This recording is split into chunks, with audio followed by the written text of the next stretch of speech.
High everyone, welcome to my channel. आज आम्हाला जायचं होतं सांगलीला. माझ्या मिस्टरांचं तिकडे काम होतं, त्यामुळे घरची सगळी कामं आटोपली आणि पटकन नाश्ता केला आणि दोघं पण बाईकवरून निघालो. अर्ध्या वाटेत गेल्यावर पाऊसच सुरू झाला आणि सुरुवातीला असं वाटलं की आता आम्ही भिजतोय भरपूर, पण जे प्रवासात पाऊसच नाही पडला मग त्यात आनंद कसला. त्यातच सुंदर क्षण असतात. मी मागे बसले होते नवऱ्यासोबत गप्पा मारत आणि पावसाचा आनंद घेत.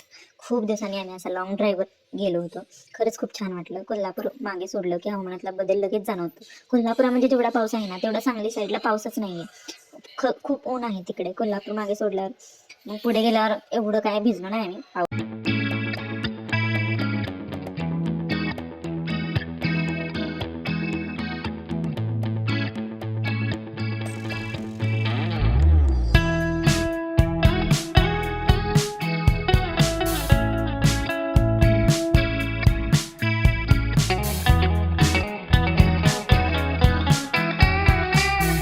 पुढे तर ऊनच होतं आणि मग सांगलीत पोहोचलो. मग सांगलीत पोहोचल्यावर सगळी कामं वगैरे आटोपली. मग जेवण केलं. जेवण केल्यावर आम्ही बाहेर पडत होतो. तिथे एक छानसं छोटंसं कुत्र्याचं पिल्लू होतं. मला ते खूप आवडलं.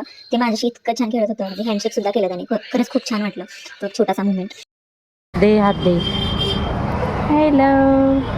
नंतर आम्ही पुन्हा बाईकवरून कोल्हापूरकडे निघालो. परत आल्यावर मात्र खूप थकल्यासारखं वाटलं, कंटाळवाणं वाटलं. पण या प्रवासातल्या त्या आठवणी कायम मनात राहतात, लक्षात राहतात आणि छान वाटतं. असं आपण कधी एवढा वेळ बाहेर फिरायला जात नाही त्यामुळे.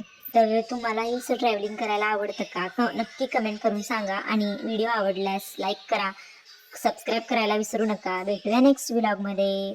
Bye bye.